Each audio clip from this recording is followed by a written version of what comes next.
జనరల్గా just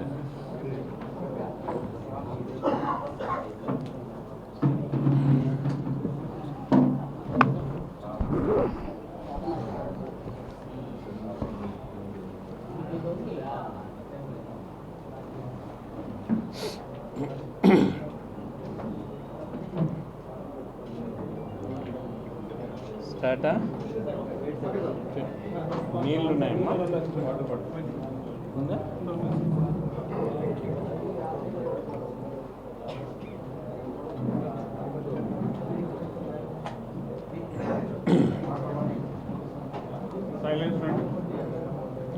phones of చేయండి, just few minutes అంతే.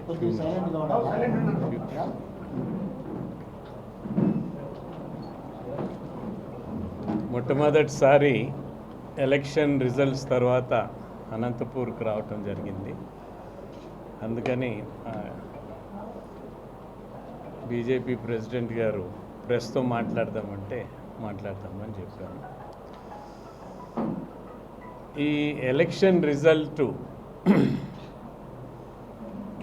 ఎంత మ్యాసివ్గా వచ్చిందంటే, చంద్రబాబు నాయుడు గారికి 14 సంవత్సరాలు ముఖ్యమంత్రిగా ఉన్న వ్యక్తికి కూడా ఈ 5 సంవత్సరాలు చాలా కష్టముతో కూడిన ముఖ్యమంత్రి పదవిగా ఉంటుంది. ఒక పక్క చరిత్రలో నిలిచిపోయే పద్ధతిలో ఆయన పనిచేయాల్సిన అవసరం ఖచ్చితంగా ఉంది. అమరావతిని పూర్తి చేసుకోవాల్సిన అవసరం ఖచ్చితంగా ఉంది. ఇతర రాష్ట్రాలతో మనం కంపీట్ చేయాలంటే మంచి క్యాపిటల్ మనకు అవసరం. అమరావతిని పూర్తి చేసుకోవాలా. పోలవరం ప్రాజెక్ట్ ఏదైతే జాతీయ హోదా ఉందో ఆ ప్రాజెక్ట్ని పూర్తి చేసుకోవాలి.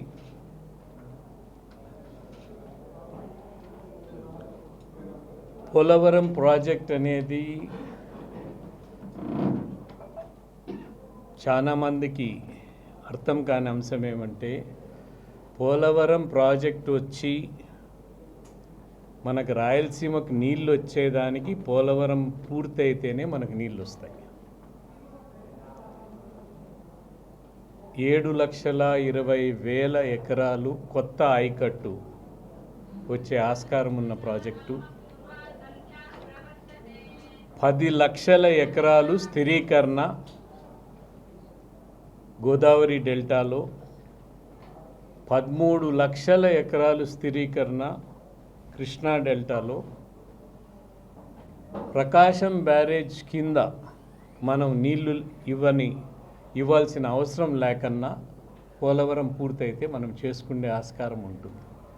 అప్పుడు మనం పూర్తిగా నీళ్లు రాయలసీమకి ఇచ్చేదానికి మన హంద్రీనివా కానీ, గాలేరు నగరి కానీ, తెలుగుగంగ కానీ, వెలుగోడు కానీ ఇవన్నీ నీళ్లు రావాలంటే పోలవరం ప్రాజెక్టు ఖచ్చితంగా పూర్తి చేయాలి. అది వేగవంతంగా, ఇప్పుడున్న పరిస్థితులు చాలా ఛాలెంజెస్ ఉన్నాయి, దాంట్లో ఎటువంటి ఇది లేదు, కానీ అది పూర్తి చేయాల్సిన అవసరం ఖచ్చితంగా ఉంది.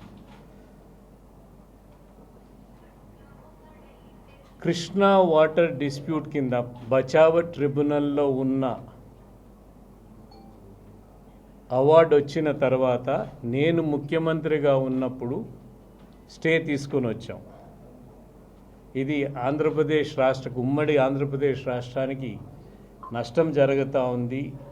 ఈ జడ్జిమెంటు న్యాయ సూత్రాలకు, నీటి సూత్రాలకు అనుగుణంగా లేదు, దీన్ని ఇంప్లిమెంట్ చేయకూడదని అప్పుడున్న ప్రధానమంత్రి మన్మోహన్ సింగ్ గారికి చెప్పి మళ్ళా సుప్రీంకోర్టుకు పోయి స్టే తీసుకొని వచ్చాం. ఇప్పటి వరకు కూడా సుప్రీంకోర్టు స్టే కొనసాగుతూ ఉంది. అది వేగవంతంగా ఆ లిటిగేషన్ పూర్తి చేసుకోవాల్సిన అవసరం ఖచ్చితంగా ఉంది. మనకు ఆ బ్రిజేష్ కుమార్ ట్రిబ్యునల్ అనేది వచ్చిందంటే పూర్తిగా ఆంధ్రప్రదేశ్, ఆఖరి రాష్ట్రమైన ఆంధ్రప్రదేశ్కు, తెలంగాణకు, 2 రాష్ట్రాలకు నష్టం జరుగుతుంది. సో ఈ 2 ప్రభుత్వాలు కలిసి ఆ బ్రిజేష్ కుమార్ ట్రిబ్యునల్ని నీటి వాటాలు మనకు మ్యాక్సిమంగా వచ్చే విధంగా ప్రయత్నం చేయాల్సిన అవసరం ఉంటుంది. ఈ ప్రాజెక్ట్స్ అన్నీ కూడా లింక్డ్ ఉన్నాయి వాటికి. ఇదిగాక తెలంగాణతో కొత్త సమస్య, నీటి సమస్య మొదలైంది. వీటిల్ని సార్ట్అవుట్ చేసుకోవాలి. ఇంకో పక్కేమో చాలా ప్రామిసెస్ చేశారు ప్రభుత్వం, 3 పార్టీలు కలిసి, తెలుగుదేశం, బీజేపీ, జనసేన కలిసి చాలా ప్రామిసెస్ చేసినారు. ఫైనాన్షియల్ పొజిషన్ ఏమో చాలా అస్తవ్యస్తంగా ఉంది. దివాలా తీసే పరిస్థితుల్లో ఫైనాన్షియల్ పొజిషన్ ఉంది. ఇది బిగ్గెస్ట్ ఛాలెంజ్ ఈ ప్రభుత్వానికి. ఫైనాన్షియల్ స్టెబిలైజ్ చేయాలి, ఉన్న సమస్యలను పూర్తి చేయాలి. రెవెన్యూ అయితే అస్తవ్యస్తంగా తయారు చేసేసినారు పూర్తిగా. జిల్లాల విభజన చేసి, జిల్లాలు ఎక్కువ చేసి, డివిజన్లు చేసి అస్తవ్యస్తంగా తయారైపోయింది. ఇదొక పెద్ద ఛాలెంజ్ ఈ ప్రభుత్వానికి. కానీ ఇవన్నీ కూడా ఒక పక్క అయితే మనకు విభజన హామీల్లో పూర్తి కావాల్సిన అంశాలు చాలా ఉన్నాయి. మనకు రావాల్సిన నిధులు దగ్గర దగ్గర 1.5 లక్షల కోట్లు మన విభజన వల్ల మనకు రావాల్సిన అవసరం ఉంటుంది. ఇవన్నీ ఎస్టిమేట్ వేస్తే తెలంగాణ, ఆంధ్ర మధ్యలో ఉన్న అంశాలు. సో ఇవన్నీ కూడా పూర్తి చేసుకోవాల్సిన అవసరం ఖచ్చితంగా ఉంది. ఒక పక్క ఇవన్నీ పూర్తి చేస్తానే ఫైనాన్షియల్ స్టెబిలిటీ తీసుకొని వచ్చి అడ్మినిస్ట్రేషన్ సక్రంగా చేసుకోవాల్సిన అవసరం ఉంది. ఇంకో పక్క లా అండ్ ఆర్డర్ చాలా క్షీణించిపోయింది 5 సంవత్సరాలు జగన్మోహన్ రెడ్డి గారి పాలనలో, వైసీపీ పాలనలో. వివేకానంద రెడ్డి మర్డర్ జరిగిండేది ఇంతవరకు అది తేలలేదు. అదేవిధంగా చాలా జిల్లాల్లో చాలా అంశాలు లా అండ్ ఆర్డర్కి సంబంధించి ఉన్నాయి. అది కూడా పెద్ద ఛాలెంజ్ అవుతుంది ఈ ప్రభుత్వానికి. కానీ సమర్థవంతుడైన నాయకుడు, అనుభవం ఉన్న నాయకుడు చంద్రబాబు నాయుడు గారు, ఆయన ఖచ్చితంగా దృష్టి సాధించి ఈసారి రిజల్ట్స్ ఖచ్చితంగా వచ్చే విధంగా టైం బాండ్గా చేసుకోవాల్సిన అవసరం ఉంది. ఆయనకు అదృష్టం ఏమంటే కేంద్రంలో కూడా సహాయం చేయాలనే ఉద్దేశం ఉన్న ప్రభుత్వం, బీజేపీ ప్రభుత్వం ఉంది కాబట్టి, సహాయం చేసేదానికి సిద్ధంగా ఉన్నారు కాబట్టి, అది పూర్తి అవకాశాలను వినియోగించుకొని ఇవన్నీ పూర్తి చేయాల్సిన అవసరం ఉంది. మీరు చూశారు, అమరావతి క్యాపిటల్కి 15,000 కోట్ల రూపాయలు ఇవ్వటం జరిగింది. సో ఎక్కడెక్కడ అవసరం ఉందో పోలవరాన్ని పూర్తి చేసేదానికి, అమరావతి పూర్తి చేసేదానికి వేరే కార్యక్రమాలు అవన్నీ చేయాలి. రీఆర్గనైజేషన్ ఆఫ్ డిస్ట్రిక్ట్స్, నాకు అవకాశం లేదు కానీ వాళ్ళు ఉండింటే పాత జిల్లాలకి వెళ్ళిపోయేవాడిని. ఫస్ట్ ఆర్డర్ అదే ఇచ్చేవాడిని. జిల్లాలన్నీ తీసేసి పాత జిల్లాలే మేలు అని. ఒక జిల్లా అంటే అస్తిత్వంతో కూడిన అంశం. ఒక జిల్లా అంటే అనంతపూర్ జిల్లా అంటే ఒక ప్రత్యేకత ఉంటుంది, చిత్తూరు జిల్లా అంటే ఒక ప్రత్యేకత ఉంటుంది.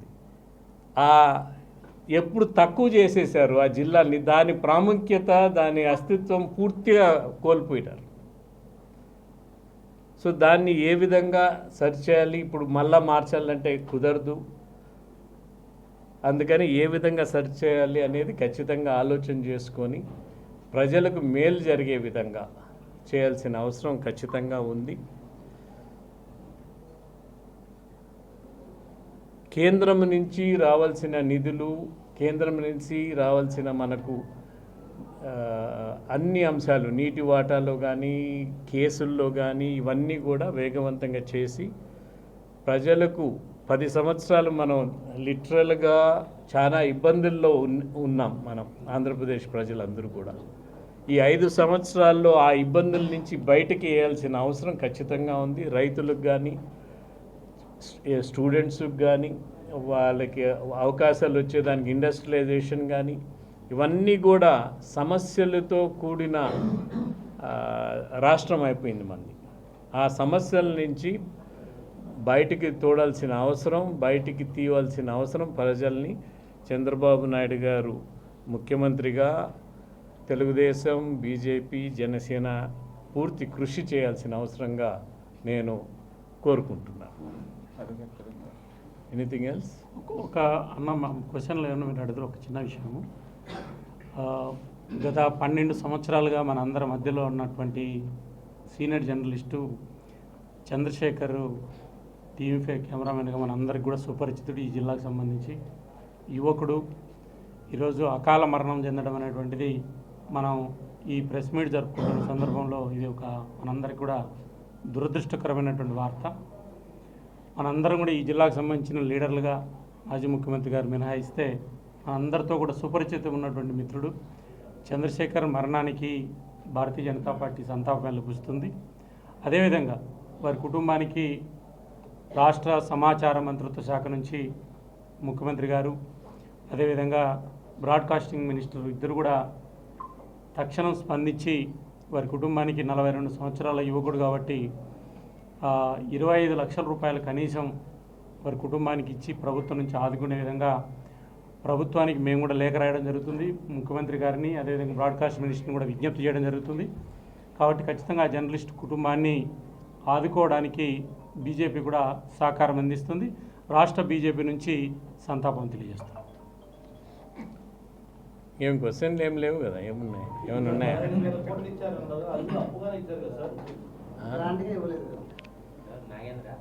గ్రాంటా అప్ప అనేది కాదు, డబ్బు ఏ విధంగా రాష్ట్ర ప్రభుత్వానికి ఇవ్వాలో, ఏ విధంగా చేయాలో అవన్నీ కేంద్రం రాష్ట్రం ఒప్పందాలు అయ్యి అవన్నీ ముందర వస్తే తెలుస్తుంది. మనం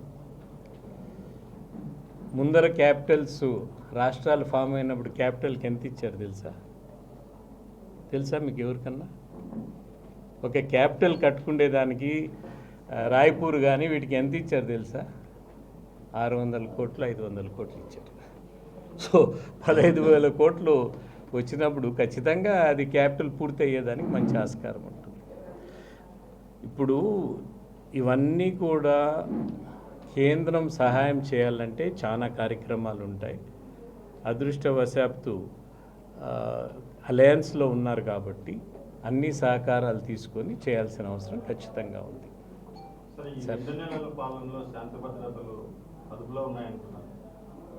ఇప్పుడు శాంతి భద్రతలు అనేది ఇప్పుడు మీడియా ఏ విధంగా అయిపోయింది, న్యూట్రల్ మీడియా అనేది చాలా తక్కువ అయిపోయింది. సో ఎగ్జాజరేటెడ్ మీడియాలో కొన్ని ఈ విధంగా చూపిస్తున్నాయి, కొన్ని ఆ విధంగా చూపిస్తున్నాయి. వాస్తవాలకి 2 నెలలు చాలా తక్కువ సమయం. నేను చెప్పా కదా, క్షీణించిన లా అండ్ ఆర్డర్ ఈ 2 నెలల్లోనే చంద్రబాబు నాయుడు కారణమవుతాడా? గత 5 సంవత్సరాలు జరిగిన వాటికి రియాక్షన్స్ ఉంటాయి ఇవన్నీ కూడా. సో అందుకనే చెప్పింది, ఫైనాన్షియల్గా కానీ లా అండ్ ఆర్డర్గా కానీ అన్ని సమస్యలు ఉన్నాయి. కానీ సమర్థవంతుడైన నాయకుడు కాబట్టి, అనుభవం ఉంది కాబట్టి ఆయన ఖచ్చితంగా వీటిపైన దృష్టి సాధించి ఈ దీర్ఘకాలంగా హిస్టరీలో నిలిచిపోయే ప్రాజెక్ట్స్ పెండింగ్ ఉన్నాయి, ఆయన పూర్తి చేసి ఆయనకు మంచి పేరు తెచ్చుకునే ఆస్కారం ఉంది.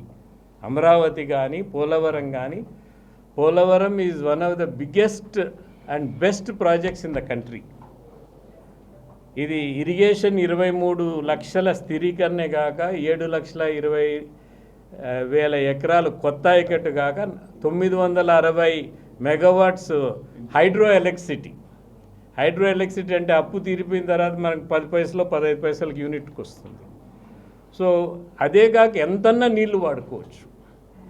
సో ఈ వాటర్ డిస్ప్యూట్స్ అనేది ఖచ్చితంగా తీర్చుకోవాలి. మన ప్రాంతానికి కావాల్సిన అంశము, ఎస్పెషలీ రాయలసీమకు నీళ్లు కావాలంటే బ్రిజేష్ కుమార్ ట్రిబ్యునల్ అదైతే ఖచ్చితంగా నేను కోరుతాను. చంద్రబాబు నాయుడు గారు ఫస్ట్ బ్రిజేష్ కుమార్ అనే వ్యక్తిని పంపించేయాలి. ఆయన ఇంకా కొనసాగుతూ ఉన్నాడు, కేంద్ర ప్రభుత్వం చెప్పి కొనసాగుతూ ఉన్నాడు.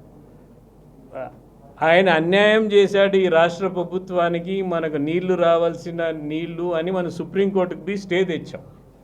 స్టే తెచ్చి 11 ఏళ్ళు అయింది, 12 ఏళ్ళు అయింది. ఇంతవరకు ఆయనే కొనసాగుతూ ఉంటాడు. సో ఆల్రెడీ జడ్జ్మెంట్ ఇచ్చేసినాడు ఆయన జడ్జ్మెంటు ట్రిబ్యునల్ ఇచ్చేసినాడు. ఇచ్చేసిన తర్వాత మళ్ళా ఆయన ఏం చేయలేడు దాన్ని. సో దీన్ని కోర్టులో ఉంది కాబట్టి, సుప్రీంకోర్టులో ఉంది కాబట్టి దృష్టి సాధించి రాష్ట్ర ప్రభుత్వం తెలంగాణను కలుపుకొని పోవాల్సిన అవసరం ఖచ్చితంగా ఉంది. ఈ అంశంలో 2 రాష్ట్రాలు కలిసి ఒక రాష్ట్రమే అప్పుడు ఉన్నప్పుడు ఇచ్చిన అలొకేషన్ కాబట్టి దీన్ని వేగవంతంగా చేయాల్సిన అవసరం ఉంది. టెంపరీగా ఏది కూడా వదలకూడదు. మనము కంక్లూజన్కి వచ్చి మన వాటా ఏమో తేలి మనకు న్యాయం జరిగే విధంగా రావాల్సిన అవసరం ఉంది. Right, thank you. Thank you.